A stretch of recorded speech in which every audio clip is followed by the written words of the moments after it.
Welcome back to my 10 steps to solution selling. I'm Jackie Perkins, and today we're doing step number 6, questioning and listening. So if you remember in step number 5, we looked at getting all those unstated needs, the real need, the secret need, the delight need, and getting them above the waterline so that you could really offer a specific solution. And I said we needed to go back and revisit the unstated needs, which is designed according to Dr. David Rock's model, the SCARF model. And we looked at those needs as being your status, your certainty, your autonomy, your relatedness, and your fairness. And we said the only way to get these needs above the waterline so we could meet them and not trigger a threat response as in silence or violence was by asking the right questions. So today I want to talk about how do we ask those right questions. So this is not going to come as any surprise to you. We need to ask open questions. So what I want you to think about is if you were having a game of competitive tennis with someone, you'd hit the ball in such a way that the other party wouldn't be able to send it back.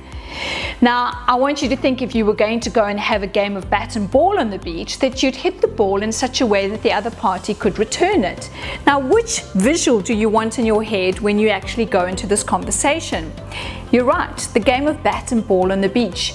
You want to hit the ball in such a way that the ball comes back to you. So the only way we can do that is by asking open questions.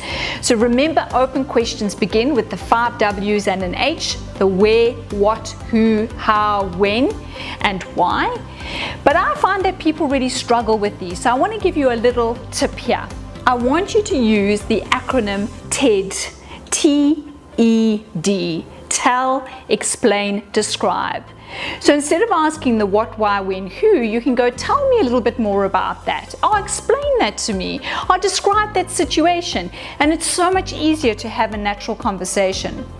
Now, the big thing is as you're asking these questions, you're starting to get the unstated needs, the real needs, the delight needs above the waterline.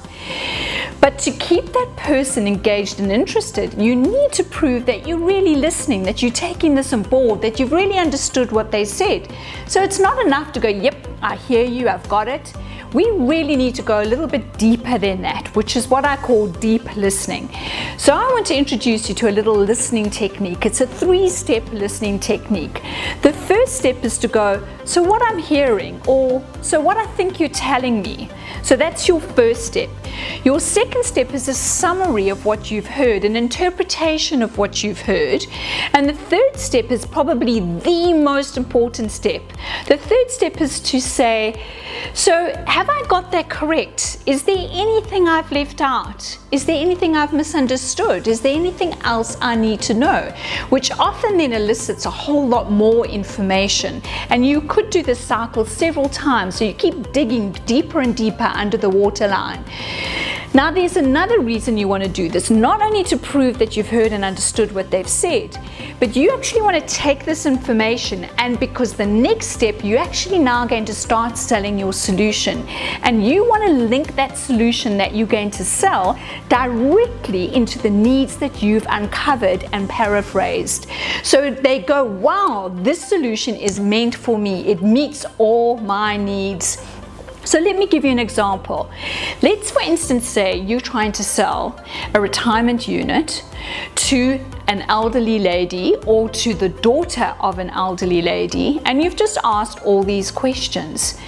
You might then go, so Wendy, so what you're telling me is that mom is actually feeling quite lonely at the moment. She's really battling with her housework.